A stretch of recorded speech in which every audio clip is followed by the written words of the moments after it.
Hello guys, welcome back. It's Illogical as always, and this is going to be slightly different to what I would normally do. Basically this is going to be a general, would you even consider it a tips video? It kind of is, but it kind of isn't. It's more of an information dump, so it is, if I'm going to be 100% honest. Because there's a lot, whenever it comes to tips and tricks, there's a lot that needs to be covered, but you need to build a foundation of tips and tricks first before you can delve into the more advanced stuff. And I have a list of things that I do want to cover, so I do. But the thing is though is breaking it down piece by piece would make a very sort of incoherent video. Like cramming it all into one video is a bad idea. In my opinion, no, it's my opinion.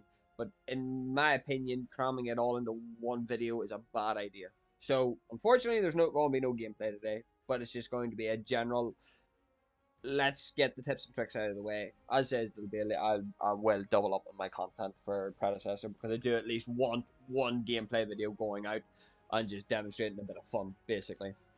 Because right now we have been doing it mostly for fun. The first hero that I really did focus on was Chimera, right? That was because I knew what I was doing. But for the first major tip that I'm going to do, and this is primarily just pure information, for the love of Almighty God, learn the heroes, right? Now, why am I saying learn the heroes? It's because if you pick up this game like any other MOBA, there's going to be shit tons of characters that you're going to need to learn. And there's going to be characters added to that. So there is. And each character, especially in Predecessor, are very interestingly unique.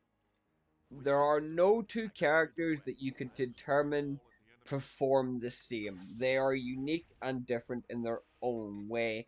And learning each character, not even learning, having a baseline knowledge of each character to begin with is a fantastic place to start. So it is. Now, as says, you've already seen the Predecessor content. We all know it's a MOBA. That's just general information. But what isn't general information are the characters themselves and how each of them perform. Now, in saying that there, the information, let's look at our Chimera, for example. My Chimera, for example, right?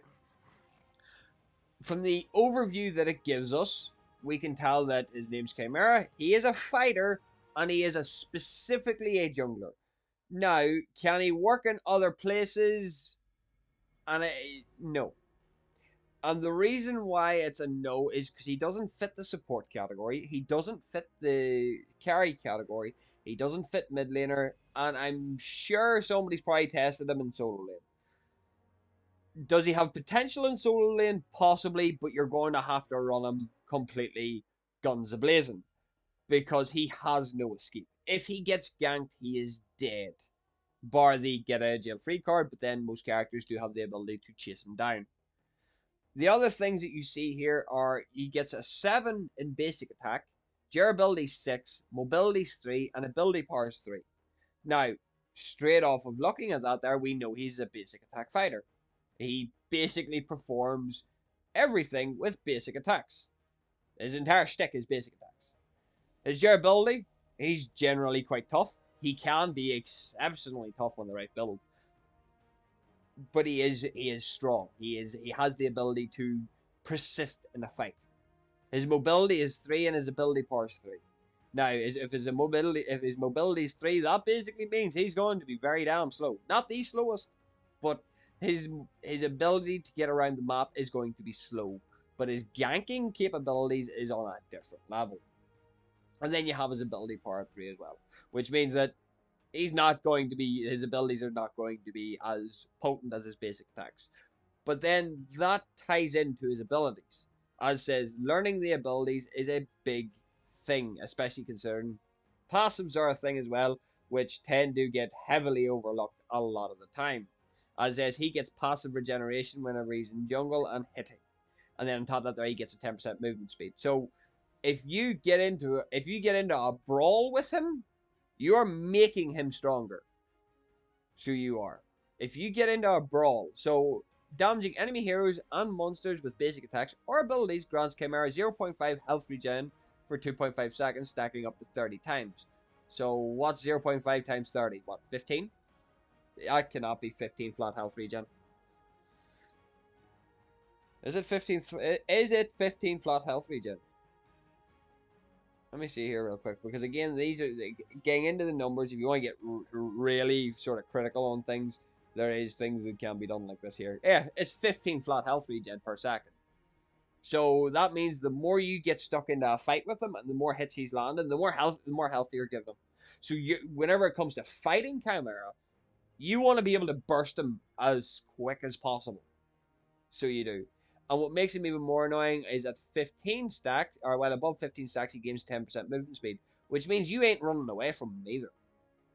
So he is going to persist. He is going to be the most persistent person that you're fighting. So if you don't burst him, he is going to turn into a rampaging machine with those stacks of health. Putting him down is not easy. Obviously, you've got a standard basic attack. It does physical damage. Then you have his ambush, which is a leap. So it does, dealing double damage based on the target's missing health. So if he ganks you and you're on low health, he's doing more damage than you actually think. Like, this is information that I didn't even know, is the fact that it does double damage based on target's missing health. Like, that's insane. And then it gives you immediately 3 stacks of health regen on top of that. So straight off rip, if he is jumping into a fight, straight off rip, he is going in with an additional 1.5 times health, or not times health, regen. So, and considering a couple of the items that he does tend to build do tend to be health regen items, so he is boosting that even further than you might think. So not only does he have the damage, a slow, as well as adding more health regen, he is going to be persistent, because that cooldown drops down to 7 seconds. And there's a few items in the warrior tree that gives you ability haste, which then basically means that's dropping down to about 5 seconds, 6 seconds. He's going to be leaping on you continuously. Unleash is another one, which basically maximizes attack speed for 5 successful basic attacks. So this is going to be his damage, basically. It is weird because you can run him in a few different ways, but it does maximize your attack speed. I don't know what the attack speed cap is, unfortunately. This is information that I am going to need to knuckle down on, though, because it's information that will prove valuable going forward. So basically, for 3 seconds, he gains maximum attack speed without having to build it, which means you can build him tanky as well as give him a bit of damage, and that unleash is going to give him maxed out attack speed, which gives him his burst potential, meaning that he becomes even more dangerous depending on what build he decides to run. Applies on-hit effects at 75% the effectiveness and cleaves nearby enemies for 70% damage. So it also gives him a cleave too. The damage, which means that 1, his clear and his potential to gank are through the roof. Invigorate is an interesting one because Chimera instantly cleanses all debuffs and heals himself for up to 15% of his maximum health, plus 1.5 of current health regen. So he gets a 50%, so what, increase an extra 50% on whatever your health regen is at the time. So if he's at 30 stacks, plus that 1.5, he's getting a lot of health back. So brawling with him, he has the ability to maintain a fight, basically. And it makes him dangerous. You'll be surprised at how dangerous it makes him. And then the cleansing grants crowd control immunity for 0.25 seconds. So if he's a good Chimera, CCing him's not going to happen. Quite frankly, CCing him is not, unless he's off cooldown or on cooldown, CCing him's not going to happen. It's simply just not, because all he has to do is wait. And you can 9 times out of 10 tell whenever you're going to get hit by a CC. It's rare that you don't get, well, it's not rare. If you're a Chimera and you're not doing your job, you're going to get blitzed by 3 people instantly. But at the exact same time, you also have the immediate potential to turn around and blitz other people. Then you have his ult. After a brief channel, Chimera slices all enemies in front of him, stunning them for 1.25 seconds, dealing damage over 6 hits. Now, again, this basically ties alongside to one of the comments that I got is the fact that he can instantly stack any item with his ult. So Basilisk, Viper, there's a few other ones. He can also stack fucking Infernity, whatever that item's called, instantly. Once he ults you, it's instant stacks. So it is. And then also gives him 5 health regen stacks for each hero hit. So literally, if he can catch you in a group, if he catches you in a group fight with Cole, he's going to tear through the lot of these unless you have serious burst potential. But this is information that a lot of people don't actually know or sort of cater to because they just wing it 90% of the time because the in-game screen doesn't actually give you the level of information that this screen gives you. So this is what I mean. And it's also the difference in characters because let's use Chimera as an example here. His abilities are all in red, which means that they're all physical damage. So they are. But if you go to the likes of Gideon here, Gideon is completely different. Gideon has 2 in basic attack, which means that he's not going to be used for basic attacks. He's a mage, so he is specifically designed for mid lane. He has 1 durability, which means that he is very, very squishy. 5 mobility, which means that he does have the ability to get out. He does. If you're fighting a good Gideon, he'll run circles around you. And then he's got ability power of 9, which means that his abilities are going to hit like a freight train. So they are. Again, you're going to immediately see that he has blue numbers in his information screen. Bar his basic attack, all of his numbers are in the blue, which means that they scale off of a different damage type. So they do. And these are the kinds of information that you need because you don't want to be building physical items on magical heroes and you don't want to be building magical items on physical, or you don't want to be building magical items on physical heroes and physical items on magical heroes. That's basically what I'm trying to say. What I want anybody who watches this here, what I want you to do is go through each of the characters, learn what they have. For a great example is Quang. Quang is Quang and Sevarog, I believe Richter could be counted as well. Quang is a solo laner as well as a jungler.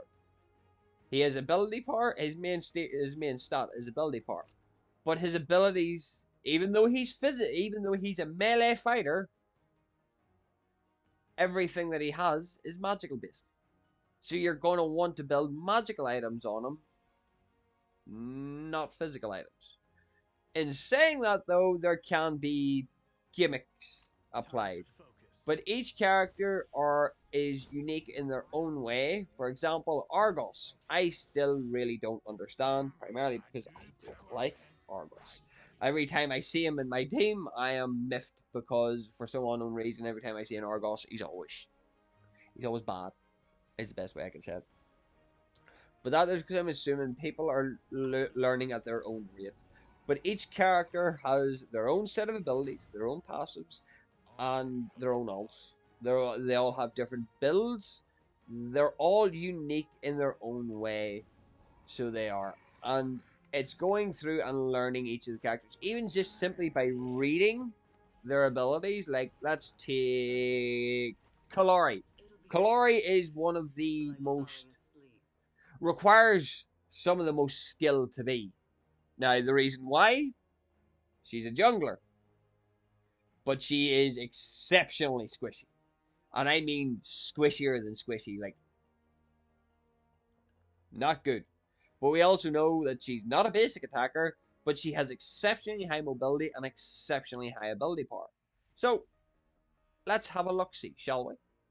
And see what we're looking at. So you got Shadow Dance. Clary can jump twice in any direction, which basically gives her a saving grace. If not only does she have traversal with the way that the game is, she also has a way to just completely avoid getting caught, basically. Then you have her basic attack, which is Slash. Obviously, it's physical damage. So let's take a look at Crippling Dagger. It's physical damage as well. Throw a dagger, dealing such damage, and applying a 20% slow.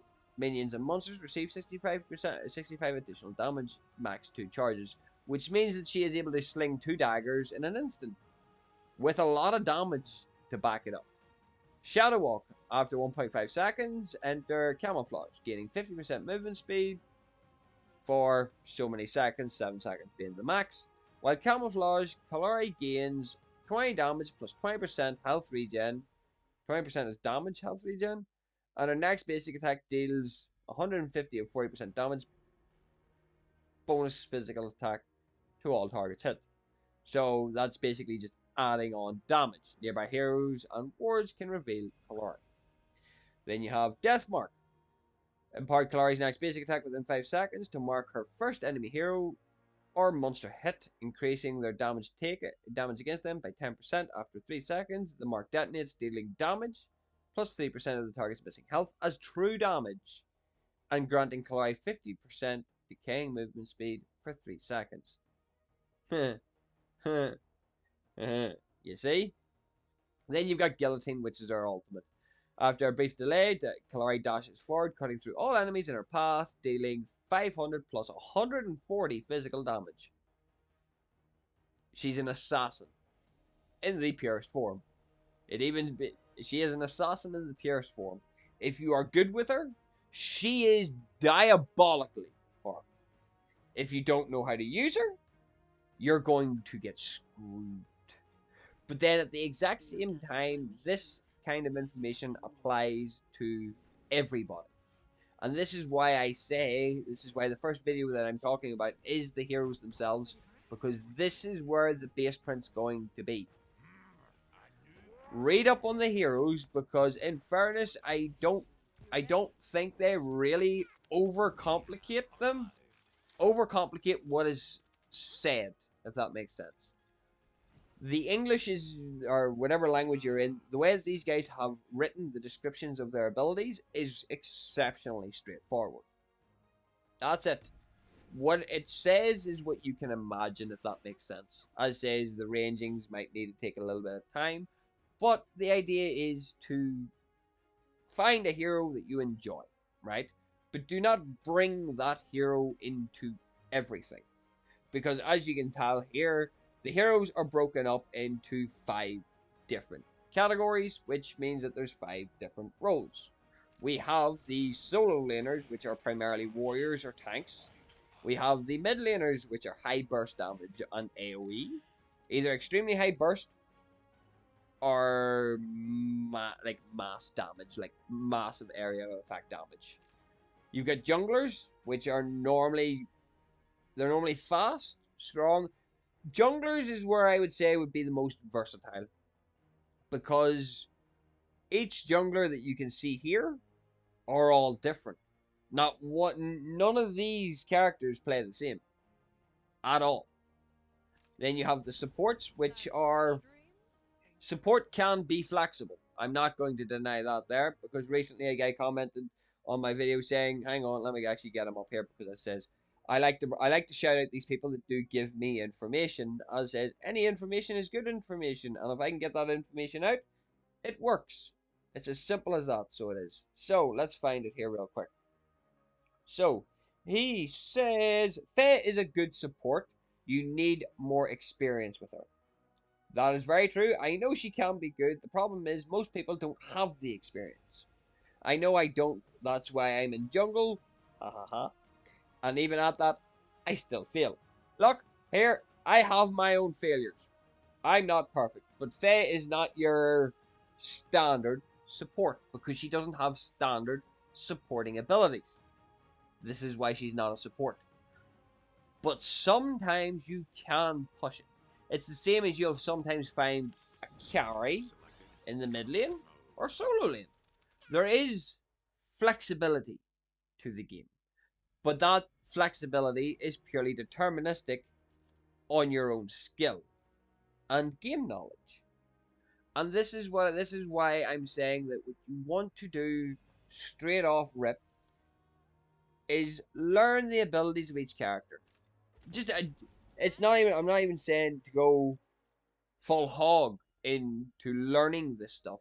I'm saying gain a general knowledge of the character. General knowledge of each character, so you know what to expect. I'll give you an interesting outlier. Did you know that Grux has an Omnivamp? I only recently discovered this, and this is what actually gave me the idea for this specific video. Grooks does in fact have Omnivamp within his kit, and it's in his passive to be specific, and this is what makes him dangerous to box with. Grook's basic attacks apply a bleed on hit, dealing 3 plus 15% of his physical damage over 5 seconds, stacking up to 6 times. Applying maximum bloodlust stacks to an enemy hero or monster grants Grooks 10% Omnivamp. A lot of people don't actually know about this, but you'll find whenever you fight an attack speed Grooks, for some reason he's healing. And there's your answer. This is why you read up on different heroes. A general quick look, if you looked at Grooks, you wouldn't think he had healing. Yet whenever you look at his chop, his double pain, his smash and grab, his crush, and his warlord's challenge, not a single thing there says anything about Omnivamp. But I can guarantee you now, because it's just as it's sitting here, you've probably already noticed it. It doesn't also, Warlord's Challenge doesn't actually tell you that he also steals physical power with his ult. Grook slams his clubs together, stunning all enemy heroes, for what, 0.5 seconds. That feels a lot longer than you might think. For the next 12 seconds, Brooks gains 70% attack speed and empowers his basic attacks against enemy heroes to repeatedly steal 8 physical power on hit, returning after 4 seconds.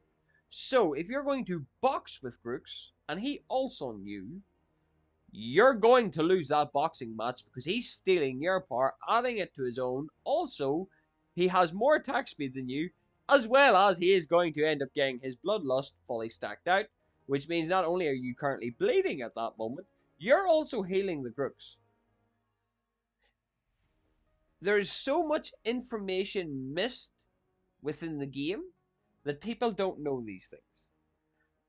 And if you read these characters in game, the information that you're going to get is limited. But if you read the information that you get on the card itself, you get a lot more information from it. Does that make sense? In games like MOBAs, information is power. And I want to build up a solid foundation going forward. The first thing that I'm building right now is... the first place that I need to start is the heroes. Everything else comes after that there, because the heroes is the starting place, because the heroes are what make the game. And we have a lot of heroes to cover. And some of them are going to be absolutely rash. I'm not a carry. I'm not a support. Mind you, I do enjoy a bit of support shenanigans. I'm not a mid laner because my only solid mid laner that I play is Morgish. And I'm pretty sure you don't want to see me play every game as Morgish. Every mid lane game I play is Morgish. It's not fun. So I have to expand my abilities. So it's a learning curve for me too. Second to that there, we also have solo lane. I'm decent at. But jungle's where my home is. So we're going to focus on the junglers first, of course. But each character, as I've tried to explain, each character is unique in their own way. But there's also shenanigans that can be played with them. Like that is how I discovered my amp build in Chimera. There are levels of shenanigans. There is depth to the builds. Because I came across another video there recently of the top 5 builds on Predecessor, and I'm just like, no, no, no, no. There's no such thing as top 5 builds because everything in this game has a damn counter. If you're running health, you run Sky Split. If you're running crit, use the helmet that reduces the crit damage. There are so many different counters in the game that it's just purely down to your game knowledge. As says I'm going to be doing these in chronological order. So the first one is obviously going to be heroes. The next one's going to be items. And then we're going to move on from there. We're going to just sort of piece it together brick by brick so everybody can have a general knowledge of the game going forward. That's my plan. It's just a general knowledge. And then whenever we actually get into the gameplay, I can explain what my thought process is. Hence the reason I always upload full matches, because whenever I'm doing something, I want you to understand my thought process behind doing that. Does that make sense? Now, I've went off on a ramble. I do apologize. But no, each character is unique in their own way that requires different builds.